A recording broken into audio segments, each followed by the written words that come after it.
नमस्ते दोस्तों, मध्य प्रदेश डिबेट में आपका स्वागत है। हम लोग बात करेंगे आदिवासी वोट पर नज़र। अब सवाल ये है कि चुनाव नज़दीक है तो कोई भी राजनीतिक पार्टी जो है वो अलग अलग मतदाताओं को, और जिसका बड़ा समूह उसको साधने में लगती है। एक साधे सब सधे। तो अभी तो मध्य प्रदेश में या पूरे देश में मोदी जी जो हैं उनकी गारंटी सधी हुई है, और उस गारंटी के भरोसे भाजपा को लग रहा है कि इस बार हम 29 पार कर लेंगे। अब लोकसभा चुनाव के लिए मध्य प्रदेश की सभी 29 लोकसभा सीटों पर बीजेपी ने अपनी पूरी ताकत जीत के लिए झोंक दी है। लेकिन इस बार बीजेपी का मुख्य फोकस आदिवासी वोट बैंक पर है। मध्य प्रदेश की सियासत में आदिवासी वर्ग का अहम रोल है। 11 सीटों पर एसटी वर्ग का सीधा प्रभाव देखने मिलता है। ऐसे अगर हम कहें कि वहाँ पर रिजर्व सीटें तो 10 ही हैं, 6 एसटी की है और 4 एससी की है, पर अगर 11 सीटों में एसटी का जो है वो प्रभाव, जो आदिवासी वर्ग है उसका प्रभाव कहीं ना कहीं गहरा है। भला ही वो पूरी की पूरी 11 सीटें उस तरह से आरक्षित नहीं है। बीजेपी और कांग्रेस दोनों ही पार्टियां इस बड़े वर्ग पर चुनाव में नजर रहती है, और चुनाव की इस बेला में आदिवासी वर्ग एक बार फिर केंद्र में आ गया है। बीजेपी की तरफ से प्रधानमंत्री नरेंद्र मोदी पहले जबलपुर के महाकौशल क्षेत्र में आदिवासी बेल्ट को उनको साधने की उन्होंने कोशिश की, तो वहीं अगले दिन बालाघाट सीट पर भी प्रचार किया। अब अगर कांग्रेस की बात करें तो कांग्रेस से राहुल गांधी आदिवासी बाहुल्य मंडला और शहडोल लोकसभा सीट पर पहुंचे। उन्होंने वहां 3 जगहों पर चुनावी सभाएं की। आने वाली 15 अप्रैल को प्रियंका गांधी जो है सतना में चुनाव प्रचार करेंगी। इसके पहले बीजेपी के राष्ट्रीय अध्यक्ष जेपी नड्डा भी शहडोल का दौरा कर चुके हैं। दरअसल मध्य प्रदेश की सियासत में आदिवासी वर्ग का अहम रोल है। 11 सीट पर एसटी वर्ग का सीधा प्रभाव है। 2019 के चुनाव की यदि हम बात करें तो मध्य प्रदेश की 29 में से बीजेपी को 28 और कांग्रेस को 1 सीट मिली थी। स्थिति यह है कि अनुसूचित जनजाति और अनुसूचित जाति को अपना परंपरागत वोट बताने वाली कांग्रेस मध्य प्रदेश की 10 आरक्षित सीटों को भी नहीं जीत पाई थी। धार, खरगोन, रतलाम, शहडोल, मंडला, बैतूल लोकसभा की 6 सीटें अनुसूचित जनजाति के लिए आरक्षित हैं, जबकि 4 सीटें अनुसूचित जाति के लिए आरक्षित हैं। साल 2029 के लोकसभा चुनाव में सभी आरक्षित सीट भाजपा ने जीत दर्ज की थी। पिछले कुछ चुनाव को देखा जाए तो अधिकांश चुनाव में भाजपा ने कांग्रेस को पछाड़ा। अब फिर चुनाव हो रहे हैं। कांग्रेस ने अनुसूचित जनजाति के लिए आरक्षित 6 लोकसभा सीटों में 3 सीटों पर विशेष फोकस किया है। तो वहीं राष्ट्रीय स्वयंसेवक संघ के सर्वे के अनुसार, जिसको वो पहले मना कर चुके हैं, इस लोकसभा चुनाव में एसटी बाहुल सीटों पर बीजेपी की स्थिति अच्छी नहीं है। इसलिए मिशन 2029 यानी कि 29 सीटों को जीतने का दावा कर रही बीजेपी की चिंता बढ़ गई है। आज हम इसी मुद्दे पर चर्चा करेंगे, पर इसके पहले सुनते हैं कि इस बारे में जो दोनों पार्टी के राजनेता क्या कह रहे हैं, उनकी क्या प्रतिक्रियाएं हैं।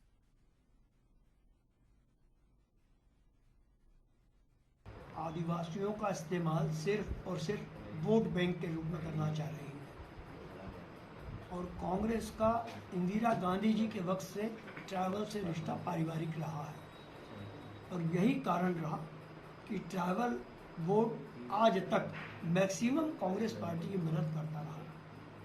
पिछली बार छल कपट से कोशिश की थी भारतीय जनता पार्टी ने कुछ आदिवासी सीटों पर कब्जा करने की, मगर वहाँ का आदिवासी इटारसी, सतना, सागर, वहाँ आदिवासियों की स्थिति क्या हुई है, उनके हमलावर कौन रहे हैं, यहाँ तक कि नाबालिग बच्चों के मर्डर तक में आरएसएस और बजरंग दल के लोगों की गिरफ्तारियां हुई, तो कहीं आदिवासी भूल जाएगा। भारतीय जनता पार्टी की सरकारों ने हमेशा प्रयास किया, चाहे वो क्रांतिकारी हो या महापुरुष हो, आदिवासी वर्ग के हित में बहुत सारे निर्णय लिए। आप देखिए, आप आज हम जिस स्थान पर बैठे हैं वो भी रानी कमलावती हैं, उनका मान बढ़ाने के लिए उनके नाम से भी स्टेशन रखे। ऐसे कई सारे स्टेशन, कई सारे विश्वविद्यालय, इनका नामकरण उनके गौरव को लौटाने का भारतीय जनता पार्टी की सरकारों ने प्रयास भी किया और कर भी दिखाया। लेकिन कांग्रेस पार्टी, जिसने हमेशा आदिवासी वर्ग के साथ छल कपट करके इनके विकास को रोका है, भारतीय जनता पार्टी ने वही पैसा कानून जैसा अधिनियम लाकर उनके जो अधिकार हैं उनको मजबूत किया। तो चलिए, आदिवासी वोट पर जो नज़र है और किसने आदिवासियों का हित किया, किसने आदिवासियों की उपेक्षा की, अब हम इन्हीं के प्रवक्ता से सुनते हैं कि वो उनकी पार्टी ने क्या क्या ऐसा किया आदिवासी के लिए कि आदिवासी के जीवन में बदलाव आ गया, उनका मान सम्मान बढ़ गया, उनके नाम से रेलवे स्टेशन हो गया, उनके नाम से बहुत सारी चीज़ें हो गई, या पीछे कालांतर में कांग्रेस ने ऐसा क्या किया कि जिससे आदिवासी वर्ग जो है मुख्य धारा में आ गया और वो आज देश के आम नागरिकों की तरह जीवन जी रहा है। तो हमारे साथ बातचीत करने के लिए इस समय प्रेम व्यास जी हैं, बीजेपी प्रवक्ता, मैं उनका स्वागत करता हूं। हमारे साथ अशोक मस्कोले जी हैं, कांग्रेस प्रवक्ता, उनका भी स्वागत है, और मेरे सहयोगी राकेश शर्मा हैं।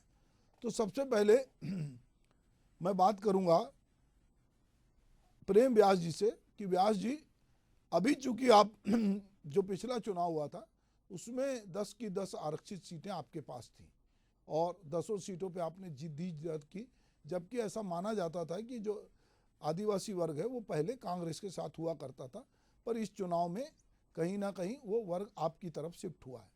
इसी तरह अगर हम एससी की बात करें तो वो भी आपके साथ है। तो अगर मध्य प्रदेश की 10 सीटों की बात करते हैं तो उसमें आपने जीत दर्ज की, और जो बाहुल्य वाली सीटें हैं जहां पर कि अभी आपके नेता लगातार दौरा कर रहे हैं और चाह रहे हैं कि आदिवासी वर्ग जो है इस बार भी बीजेपी के साथ रहा, तो ऐसा क्या आपने किया है कि आदिवासी को लगे कि 2019 की जो स्थिति है वो 2024 में भी दोहराई जाए? निश्चित रूप से जो कार्य किए गए हैं वो धरातल पर है। एससी मंत्रालय का अलग गठन किया गया है। हेलो जी जी, कुछ आवाज आपकी गूंज रही, बोलिए बोलिए। जैसा मैंने कहा कि एससी मंत्रालय का अगर अलग गठन हुआ तो माननीय अटल जी की सरकार में हुआ है। अगर Dalit chamber of commerce Narendra Modi ji के नेतृत्व में उनकी सरकार में हुआ, तो निश्चित रूप से दो चीजें होती है, तुष्टिकरण नहीं, अब संतुष्टिकरण की बात है, और दूसरा सशक्तिकरण। तो सशक्तिकरण के लिए हमने जो प्रयास किए थे उसी का प्रतिसाद है कि अगर हम वनोपज जो होता था पहले 19 से 53% तक उसके मूल्य को पहुंचाने का कार्य भारतीय जनता पार्टी की सरकार ने करा। तेंदुपत्ता संग्रहणियों का बहुत समय तक 450 रुपए जो मिलता था उसको 3000 और 4000 रुपए तक करने का कार्य करा है। तो वो सशक्तिकरण के तरफ एक बढ़ता हुआ कदम है और उससे कई महिलाओं के जीवन में सुधार आया है। 24 नवंबर आदिवासी गौरव दिवस के रूप में आज हम उसको बना रहे हैं। शंकर शाह जी के नाम से यूनिवर्सिटी, अंत्योदय योजना में लगभग पुरानी सरकारें कितना देती थी और हम कितना दे रहे हैं, 24,000 करोड़ रुपए की योजना है। एकलव्य विद्यालयों के माध्यम से आज शिक्षा का अधिकार और निवास भी वहां पर। सीकल सेल अनीमिया जो 70 वर्षों तक कांग्रेस के शासन में 70 वर्षों तक एक बहुत बड़ी बीमारी थी, उसको चिन्हित करके उसके खिलाफ कार्य करना। मातृ वंदन योजना अभी के अंतर्गत 16,000 रुपए प्रोवाइड करना। तो मुझे लगता है ये सब जो कार्य हमने किए गए हैं सशक्तिकरण की तरफ है, और सशक्तिकरण का ही प्रयास है कि आज आदिवासी समाज भी मुख्य धारा में आने का कार्य कर रहा है। और इसी कारण से भारतीय जनता पार्टी को पिछले कई चुनावों में आप देखेंगे तो आदिवासी समाज का भरपूर साथ मिला है। जी जी, तो प्रेम व्यास जी बता रहे हैं कि आदिवासी समाज का भरपूर साथ भाजपा को मिला है और भाजपा ने आदिवासी वर्ग को निराश भी नहीं किया है और उनके लिए बहुत सारे काम किए। अशोक मस्कोले जी हमारे साथ हैं।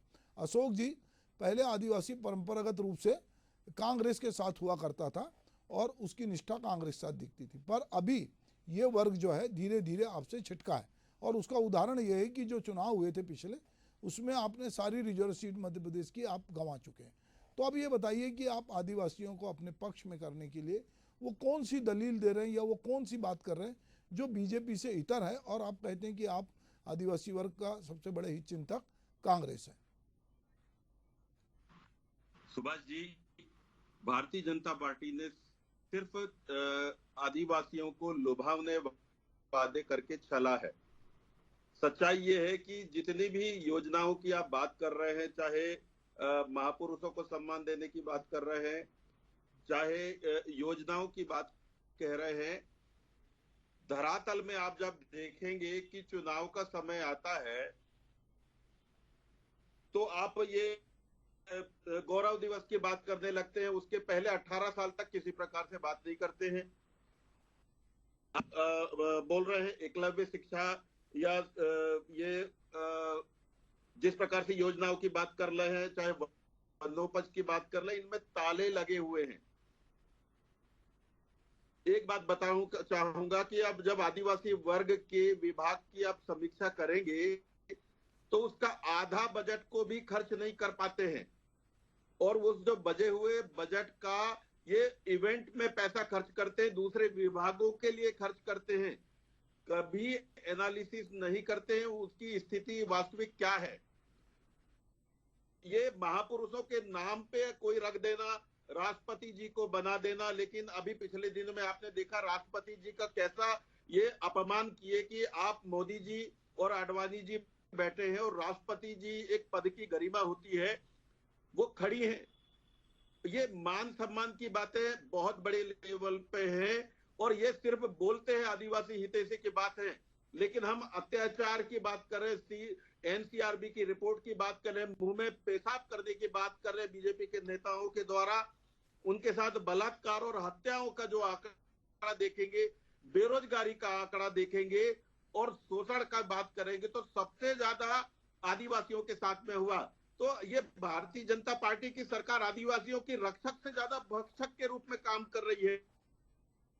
जी, तो डाइवर्ट होता हूँ। नहीं, मैं प्रेम व्यास जी की तरफ आऊंगा। मैं एक बात पूछ रहा हूँ अशोक मस्कोले जी, आप तो उसी वर्ग से भी आते हैं, तो मैं आपसे एक जानना चाहता हूँ कि जो मध्य प्रदेश में अनुसूचित जाति जनजाति के थाने हैं, अगर उनके आंकड़े अगर आपके पास हों और आपको लगता हो कि भी भाजपा के कार्यकाल में इन पे अत्याचार बढ़े हैं, जुर्म बढ़े हैं, इनके साथ इनकी महिलाओं के साथ बलात्कार हो रहा है, इनके साथ जाति हो रही है, एक घटना हुई जिसमें पेशाब करने की बात आपने कही कि इनके ऊपर, इस वर्ग के ऊपर भाजपा के समय में अगर ये आंकड़े आप जुटा सकें तो अगर तथ्यों के साथ आप बात करेंगे तो मुझे लगता है कि आपकी बात में वजनदारी रहेगी कि हाँ भाई, हमारे ये बीजेपी के कार्यकाल में जो पिछला 18 साल का कार्यकाल है, इसमें जो इन थानों में ये आमद ज़्यादा दर्ज हुई है, तो मुझे लगता है कि अगर जब हम बातचीत करेंगे तो एक प्रभावी होगी। बहरहाल नजरी रूप से जो आप कह रहे हैं कि भाजपा जो है वो ये बात जरूर करती है और पर वो आदिवासियों की हितैषी नहीं है, पर कहीं ना कहीं जो वर्ग है उनका वो भाजपा की तरफ डाइवर्ट तो हुआ है। इससे तो आप 19 के चुनाव के रिजल्ट देख के तो आप ये समझ ही सकते हैं कि नतीजे ये कह रहे हैं। तो मैं अपने सहयोगी राकेश के पास चलता हूँ कि राकेश, क्या मध्य प्रदेश में जो 10 रिजर्व सीट है जिसमें 6 आदिवासियों के लिए, 4 जो एससी के लिए है और 11 सीटों में आदिवासी समाज का बाहुल्य है, तो क्या लगता है आपको कि जैसे अगर हम मंडला की बात करें, बालाघाट की बात करें, बालाघाट थोड़ा नक्सल प्रभावित है, मंडला कभी आंशिक रूप से नक्सल प्रभावित कान्हा की वजह से होता था, उधर शहडोल का बेल्ट है जो थोड़ा प्रभावित होता है, जो कि बालाघाट इधर भंडारा, इधर छत्तीसगढ़ के राजनांदगांव इनसे लगा हुआ था, इसलिए वहाँ नक्सली मूवमेंट था। तो आदिवासी क्षेत्रों में नक्सली इसलिए घुसे थे कि वहाँ पहले शोषण होता था, छत्तीसगढ़ में भी उनकी बहुतायत जो है आदिवासी क्षेत्रों में है। तो क्या अभी जो आदिवासी वर्ग है, जिसके लिए अभी बहुत सारा प्रेम व्यास जी ने बताया कि उनकी सरकार ने क्या क्या योजनाएं चलाई हैं और किस तरह उनको लाभ पहुंचाने की कोशिश हो रही है, तो क्या लग रहा है कि आदिवासी वर्ग इस बार किसके साथ है, वो उसकी क्या समस्याएं हैं? देखिए सुभाष जी, यदि बात की जाए आज से करीब 30 साल पहले जो अविभाजित मध्य प्रदेश था, तो उस दौरान जो सरकार बनी थी सन 1990 में, जब पटवारी की सरकार बनी थी, वो आदिवासियों के भरोसे ही बनी थी। 1993 में यही वोट बैंक जब कांग्रेस का साथ हुआ था, तो 1993 और 1998 में भी जो है कांग्रेस की सरकार बनी थी।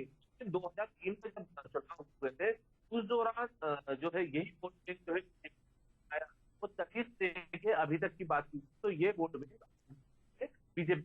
हालांकि देखिए, यदि बात की जाए से, तो आज भी 1/3 से ज्यादा जो सीटें में है, यानी बीजेपी के पास कम। देखिए, दूसरी बात की जाए तो यदि इस लोकसभा है तो इसमें ये देखने को आता है कि दोनों ही दलों में राकेश, थोड़ा आपका वीडियो थोड़ा सा फंस रहा है, मैं लौट के चलता हूँ। एक बात पूछता हूँ कि आदिवासियों के जो नेतृत्व करने वाले जो कांग्रेस में बहुत सारे नेता हुए, क्रांतिलाल भूरिया हुए, दिलीप भूरिया हुए, फिर उसे अगर पीछे जाते हैं तो सोलंकी जी, शिवभानी सोलंकी हुए, फिर वहाँ पे और भी लीडर हुए जो आदिवासी वर्ग से आते थे, बड़े लीडर कहलाते थे। ऐसे ही बीजेपी में कुछ लीडर होंगे जो आदिवासी वर्ग के बड़े नेता कहलाते हैं, और आदिवासी वर्ग का जो अधिकारी कर्मचारी संगठन है वो भी बड़ा सक्रिय होता है। तो ये सारे लोग जो हैं, इनके क्या मुद्दे हैं जिनको ऐसा लगता है कि इन सीटों पे ये मुद्दे ज़्यादा असरकारी होंगे? व्यास जी, आपने जो योजनाएं लाई है बीजेपी ने, पर क्या ये जो इस वर्ग का जो प्रतिनिधित्व करते हैं, या जो इसके मुखर नेता हैं, या जो इनका कर्मचारी अधिकारियों का संगठन है, या सर्व आदिवासी समाज है, वो किस तरह की अपेक्षा करता है इस चुनाव में? देखिए, दो चीजें होती है। जैसे कि आपने पूछा था मेरे कांग्रेस के मित्र से, अशोक जी से, तो उन्होंने योजना नहीं बता पाए 70 वर्षों में। 70 वर्षों में किए गए सशक्तिकरण के लिए क्या कार्य कांग्रेस ने करा, उन्होंने नहीं बताया। दूसरा, मैंने आपको बताया कि 1998 में अलग गठन हुआ ST/SC मंत्रालय का, और उसके बाद पता चला है कि कहां कहां किन क्षेत्रों में कितनी आवश्यकता है। दूसरा, इन्होंने कहा कि केसेस की बात, तो एक केस ऐसा बता दें मध्य प्रदेश में जिसमें कार्रवाई ना हुई हो, और दूसरा वहीं कांग्रेस शासित राजस्थान लगभग 6 से 7 हजार केसेस, और वहां कार्रवाई नदारद। और दूसरी तरफ जिनकी इन्होंने बात करी थी, जिस व्यक्ति के, निश्चित रूप से उसके लिए स्वयं शिवराज सिंह जी चौहान उनसे मिलने गए, और उसके पश्चात उन्होंने अगर भारतीय जनता पार्टी का दामन नहीं थामा तो कांग्रेस का भी दामन नहीं थामा। तो निश्चित रूप से कांग्रेस पे अविश्वास जो आदिवासी समाज का है वो तो प्रदर्शित हो ही रहा है ना। पिछले कई वर्षों से अगर देखेंगे तो सशक्तिकरण की तरफ जो प्रयास किए गए वे उन समाजों के लिए भी किए गए जो आदिवासी समाज में होते हुए भी अछूते थे, जैसे बेगा, सहारिया, भारिया समुदाय की महिलाएं। निश्चित रूप से उनके लिए भी सशक्तिकरण की तरफ कदम उठाए गए, उनके लिए भी योजनाओं का क्रियान्वयन किया गया। तो हम संपूर्णता के साथ में काम कर रहे हैं, हम निष्ठुरता एक किसी वर्ग विशेष के लिए काम नहीं कर रहे। जितने भी समाज यहाँ पर व्याप्त है, चाहे वह आदिवासी हो चाहे सामान्य हो, सबके लिए एक जैसा साथ, सबका विकास, सबका विश्वास। अगर भवनों के निर्माण की बात करेंगे तो निश्चित रूप से आदिवासी अंचलों में उसका लाभ मिला है। अगर शौचालय निर्माणों की बात करेंगे तो निश्चित रूप से आदिवासी अंचलों में उसका लाभ मिला है। कई किलोमीटर से पानी लाने की बात हो तो वहां पर भी आदिवासी अंचलों को चिन्हित करके वहां पर कुओं के निर्माण, वहां पर नलों से जल पहुंचाने का कार्य। तो निश्चित रूप से हमने जो साक्षरता के लिए कार्य किया है उसका रिजल्ट है कि 28 करोड़ मानव दिवसों का सर्जन अगर होता है तो मध्य प्रदेश भी उसमें अछूता नहीं होता है। निश्चित रूप से जो हमने कार्य कर रहे हैं वो सशक्तिकरण के लिए है, और वोट बैंक पॉलिटिक्स के तहत नहीं किए हैं, पॉलिटिक्स ऑफ परफॉर्मेंस के तहत किए गए। और निश्चित रूप से आज आदिवासी समाज को अपने योद्धा जब दिखते हैं, जब उनकी प्रतिमूर्ति दिखती है तो वो गौरवान्वित महसूस होता है। 70 वर्षों के इतिहास में एक या दो सिर्फ सेना नायकों को, आदिवासी सेना नायकों को जो स्थान दिया था कांग्रेस ने, उसके अलावा मध्य प्रदेश में अभी पिछले समय से आप टंटिया मामा की प्रतिमा हो, या जैसा मैंने कहा था आदिवासी गौरव दिवस हो, या शंकर शाह जी के नाम से यूनिवर्सिटी का नाम हो, तो निश्चित रूप से सभी समाजों को अपना प्रभुत्व और अपना गौरव दिखना चाहिए, और सशक्तिकरण की तरफ प्रयास होना चाहिए, जिसमें भारतीय जनता पार्टी ने सतत लगभग 20 वर्षों से मध्य प्रदेश में और 10 वर्षों से केंद्र में कार्य किया। जी प्रेम जी, मैं आपको एक बात बताना चाहूँगा। मैं जब जबलपुर में रहता था तो मैं शंकर शाह नगर में रहता था। तो शंकर शाह नगर जो था वो चूँकि शंकर शाह जी के नाम पे था, ये बात तय है कि जो आदिवासी नेतृत्व करने वाले बड़े नेता हुए उनको जिस तरह से याद किया जाना चाहिए था या उनकी गौरव गाथा होनी चाहिए थी, उसमें मैं किसी पार्टी की बात नहीं करता। मुझे लगता है कि उनकी उपेक्षा तो ये बाकी समाज ने की है, क्योंकि उनके बहुत सारे नायक हैं जिनको आगे लाने की जरूरत है अभी भी। मतलब हमको लगता है कि अभी भी इतिहास में बहुत सारे ऐसे नायक होंगे, जब हम उनकी शोध करवाएंगे, यूनिवर्सिटी इस पर काम करेगी, तो बहुत सारा आदिवासी नेतृत्व जो है वो हमको दिखेगा कि किस तरह से वो लोहा ले रहा था। बहरहाल मैं चलता हूँ अशोक मरसकोले जी के पास। अशोक जी, अभी प्रेम जी बहुत सारी बातें कह रहे थे, और अब आप बताइए कि आपकी पार्टी लंबे समय तक रही, आदिवासी आपके साथ थे, पर अभी वो आपके साथ उस तरह से नहीं दिखते हैं। तो क्या क्या ऐसा आपको लगता है कि जो बीजेपी ने ऐसा कर दिया या नहीं किया, या ये कुछ वोटों का ध्रुवीकरण नहीं हुआ, ये थोड़ा मतलब जो होना था अब चुनाव में हो गया? सुभाष जी, आज भी आदिवासी जो है कांग्रेस के साथ में है। ये एक अलग बात है कि थोड़ा सा एक जो रेशो है वो थोड़ा सा कम हो गया है। आदिवासियों को विश्वास भी कांग्रेस के साथ में है, लेकिन ये होता है कि जब भी चुनाव होते हैं उम्मीदें हमेशा बनी रहती है कि सरकार चुन के कोई भी आती है, अगर लगातार 20 साल से ज्यादा समय से भारतीय जनता पार्टी की सरकार है, 10 साल से केंद्र में सरकार है, तो एक अपेक्षाएं होती है कि चाहे रोजगार की बातों पर हम करें कि एक विशेष योजनाएं चलें, चाहे बैकलॉग भर्ती के हो, चाहे SC/ST वर्ग जो है ये नौकरी पेशा बिजनेस वर्ग नहीं है, नौकरी पेशा वर्ग अधिकांशतः काम करता है और अधिकांशतः मजदूर वर्ग है। तो लोगों को एक अच्छी नौकरी मिल सके, व्यवसायिक रूप से उनको अच्छे से जोड़ सके, उनके साथ कम से कम मान सम्मान का भाव हो, किसी प्रकार के जो अत्याचार जैसी बातें हो, पलायन और जो लोकल जो संसाधनों हैं उन संसाधनों का हम सही क्रियान्वयन करा सके, ये बातें ये मुख्य रूप से होती है, ये अपेक्षाएं भी सरकारों से होती हैं। भारतीय जनता पार्टी की जो सरकार है अभी अभी जो है, जब उसको ये लग रहा था कि आदिवासी वर्ग उनके नाम उनके हाथ से छूट रहा है, तो बड़े जोर जोर से ढोल धमाका के सहित आके ये गौरव दिवस की बात कर रहे हैं। अरे भाई, ये सिर्फ नाम परिवर्तन से नहीं होगा। आदिवासी वर्ग ने हमेशा महापुरुषों को अपने दिल में, अपने मन और मस्तिष्क में स्थान दिया हुआ है, हमेशा से उनका मान सम्मान करते आए। कांग्रेस ने रानी दुर्गावती, राजा शंकर साहब, बिरसा मुंडा, टांटिया मामा, इनके नाम से कई कई यूनिवर्सिटी आप देख सकते हैं और कई चौराहे चौक कर रहे हैं। भारतीय जनता पार्टी को हमेशा ये लगता है ये लोग जो करते हैं ना यही सही करते हैं और यही इन्होंने सब कुछ किया हुआ है। लेकिन जो पुरानी जो इन लोगों ने कभी योजनाओं का एनालिसिस नहीं किया है कि आदिवासी वर्ग क्या चाहता है। जो हर साल आप अगर आवेदन निवेदन क्रियान्वयन के लिए जाते हैं, इनको रद्दी की टोकरी में भेज दिया जाता है, किसी भी प्रकार से वार किया जाता है। आज भी आदिवासी जो वर्ग है नौकरियों के लिए तरस रहा है, पलायन बड़े जोरों से पे है। तो ये इन सब चीजों को रोकने के लिए हम हमेशा से मांग करते आए हैं। आदिवासी वर्ग भी मांग करता आया है कि आपकी सरकार है तो आप ऐसी कोई संसाधनों के बेस पे लोकल स्तर पर वहां पर रोजगार की बात करें, उनको अच्छे से सुरक्षा दें। लेकिन भारतीय जनता पार्टी नहीं कर पाई है और बोलते बोलते ढिंडोरा पीटते जाती है, लेकिन किसी भी स्तर पर विकास कार्य नहीं होते। आदिवासियों के नाम पर जो पैसा आवंटन किया जाता है वो सिर्फ इवेंट्स में खर्च कर देते हैं। आप कभी सुभाष जी, आप आदिवासी विभाग के बजट और उसके खर्चे पे अगर एक डॉक्यूमेंट्री बनाएंगे तो आपकी पूरी पोल खुल जाएगी। विश्व आदिवासी दिवस मध्य प्रदेश सरकार ने बंद कर दिया। यह आदिवासियों का एक पर्व होता था। आदिवासियों की योजनाएं कमलनाथ जी के समय में जो चालू की थी उन सबको आपने बंद कर दिया। क्या दिक्कत है आपको आदिवासियों की योजनाओं से? क्यों बंद कर देते हो आप? विश्व आदिवासी दिवस को आपने क्यों बंद कर दिया है? सिर्फ नाम परिवर्तन करने से कोई समाज का विकास नहीं हो जाता। उनकी मूलभूत आवश्यकताओं को समझना पड़ेगा, तभी उसको करना पड़ेगा।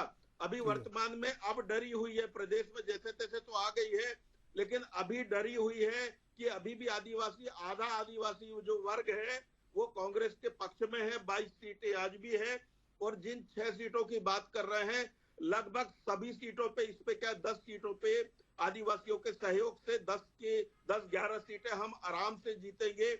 और यही वजह है कि भारतीय जनता पार्टी डरी हुई है कि कहीं ये जो सीटें हैं, ट्राइबल ने अगर एक तरफा अगर मतदान कर दिया तो ये सीटें इनके हाथ से निकल जाएगी। इस डर के मारे ये पूरा ढिंडोरा पीट रहे हैं कि हम आदिवासी हितैषी हैं, आदिवासियों के लिए हमने बहुत कुछ किया है। लेकिन सच्चाई है इनके जो वादे हैं, इनके जो गारंटी है, ये जो पूरी की पूरी जो गारंटी है ये जुमला साबित हुए हैं। ठीक है अशोक जी, अभी हम प्रेम जी से पूछ लेते हैं कि आपकी जो गारंटी है वो जुमला साबित हुई है कि नहीं हुई है। आदिवासी वर्ग को जो आपके साथ पिछले चुनाव में था उसको आप रोकने के लिए, जिस तरह आपके नेता अभी लगातार दौरा कर रहे हैं, जनसभा कर रहे हैं, तो वो किस तरह से वो रुकेंगे? आपके एक बड़े नेता जो मंडला से थे और केंद्रीय मंत्री भी थे, फग्गन सिंह कुलस्ते, वो अभी चुनाव लड़ रहे हैं, पर वो पिछला चुनाव मेरी जानकारी में विधानसभा का चुनाव वो हार गए थे। ऐसा अगर मेरी जानकारी गलत हो तो उसको दुरुस्त करेंगे। तो एक बड़ा नेता था फग्गन सिंह कुलस्ते जो आदिवासियों का नेता था, जिनका नाम जब चर्चा में था तो मुख्यमंत्री के जो बहुत सारे चेहरे दिखाए जा रहे थे उसमें एक चेहरा उनका भी था। तो प्रेम व्यास जी, आप थोड़ा इस बारे में बताएंगे। देखिए, निश्चित रूप से दो बातें होती हैं। मैंने इसलिए कहा, इन्होंने कहा कि हमने यूनिवर्सिटीज के नाम, मुझे बता देंगे कितनी यूनिवर्सिटी? छिंदवाड़ा यूनिवर्सिटी का नाम बदलकर शंकरशाह यूनिवर्सिटी भारतीय जनता पार्टी की सरकार में। भगोरिया को राष्ट्रीय पर्व के रूप में आज अगर मध्य प्रदेश में बना रहे हैं भारतीय जनता पार्टी के राज्य में। मनरेगा का अधिकार अगर दिया गया है, ये प्रधानमंत्री जी का स्टेटमेंट था कि मनरेगा में सिर्फ इसलिए बंद नहीं कर रहा हूं क्योंकि ये कांग्रेस की असफलता और भारतीय जनता पार्टी की सफलता, इसको प्रदर्शित करता है। 70 वर्षों में क्या कार्य किए गए आदिवासी समाज के लिए कि उनका सशक्तिकरण तक नहीं हो पाया, सिकल सेल एनीमिया जैसी बीमारी से लड़ नहीं पाए, भवन नहीं थे, शौचालय नहीं थे, नल नहीं थे। ये 70 वर्षों के इतिहास में हुआ है। मतलब वोट बैंक के तहत यूज करना, उनके नामों का प्रयोग करना, प्रलोभन देना, ये सब कांग्रेस के कार्यकाल में हुआ है 70 वर्षों में। दूसरा, आपने जो कहा आदिवासियों के बड़े नेता, निश्चित रूप से आदिवासी समाज के एक बड़े नेता है कुलस्ते जी, और निश्चित रूप से कुछ क्षेत्रीय कारणों से कुछ वोटों का जो कमी रही थी, उसके बाद में सतत आज पूरा आदिवासी समाज उनके साथ खड़ा है। 2019 के चुनाव की अगर बात करेंगे तो 29 में से लगभग 28 सीटें, और उसके पूर्व की अगर बात करेंगे तब भी आदिवासी समाज ने जो हमने कार्य करे सशक्तिकरण की तरफ, उससे प्रेरित होके, उससे अभिभूत होके जो समर्थन भारतीय जनता पार्टी को दिया था, वही समर्थन इस चुनाव में 2024 में अभूतपूर्व मतों के साथ में आदिवासी समाज हमको देगा और चुनाव में 29 ही सीटें भारतीय जनता पार्टी जीतने का कार्य करेगी। जी जी, मैं एक बार फिर अपने सहयोगी राकेश शर्मा के पास जाऊंगा समापन वक्तव्य के लिए। राकेश, पूरे मध्य प्रदेश में जो जिन सीटों की हम बात कर रहे हैं, वहां पे वाकई में क्या परिदृश्य है? देखिए सुभाष जी, जो लोकसभा चुनाव चल रहा है, लोकसभा चुनाव को लेकर यदि हम बात करें तो इस बार कांग्रेस की जो राहुल गांधी की जो सभाएं आदिवासी कराने का निर्णय भी लिया है, और जो जानकारी मिली है उसमें धार, खरगोन और मथुरा सीट जो है कांग्रेस अपना फोकस कर रही है। धार और खरगोन जो है वो आदिवासी अंचल सीट है, तो इसमें जो कांग्रेस का जो फोकस है, तो राहुल की चुनावी सभा इन सीटों पर कराने की तैयारी है। इसकी यदि बात जाए तो अभी कुछ दिनों पहले ही छत्तीसगढ़ के मुख्यमंत्री आए, वो प्रदेश के दौरे पर आए, मंडला पे जो है बात किया था, और मंडला की सलवा जनसभा को संबोधित किया और डिंडोरी के प्रमाण किया। यानी बीजेपी और कांग्रेस दोनों ही दल जो है जो आदिवासी सीटें उन पे फोकस कर रही है। इसके अलावा ठीक है राकेश, हम बातचीत को यहीं रोकते हैं। मुझे लगता है कि आदिवासी जो हैं वो भी समझने लगे, अब वो किसी के कहने पे वोट नहीं डालते, वो भी अपने विवेक को समझते हैं और एक जागरूक मतदाता की तरह वो भी अपनी भूमिका निभाने लगे। तो वो भी देखेंगे कि उनके यहाँ जैसे बाकी क्षेत्रों में, सामान्य क्षेत्रों में जिस तरह विकास होता है, क्या उनके यहाँ उस तरह का विकास हुआ है, क्या आदिवासी आदिवासी समाज उनके लिए उनकी जागरूकता की बात कर रहा है, क्या जो छठी अनुसूची और 5वीं अनुसूची है उसके अनुशंसाओं का क्या हुआ, आदिवासी उप योजना का जो पैसा आता है विभागों में, क्या वो पैसा वाकई में खर्च हुआ है या वो पैसा कहीं और खर्च हो रहा है, क्या उनके बच्चों को अच्छी शिक्षा मिल रही है, क्या उनके लिए स्वास्थ्य की सुविधाएं, ये सारी चीज़ें अब ये वर्ग भी देखने लगा है। तो आने वाला चुनाव जो है वो बताएगा कि आदिवासी जो हैं वो किस ओर उनका झुकाव लगता है, और ये चुनाव के रिजल्ट के बाद हम फिर बात कर सकते हैं कि भाई आदिवासी इस बार भी किसके साथ है। आप मेरे साथ इस डिबेट में शामिल हुए, आपका बहुत बहुत धन्यवाद। नमस्कार।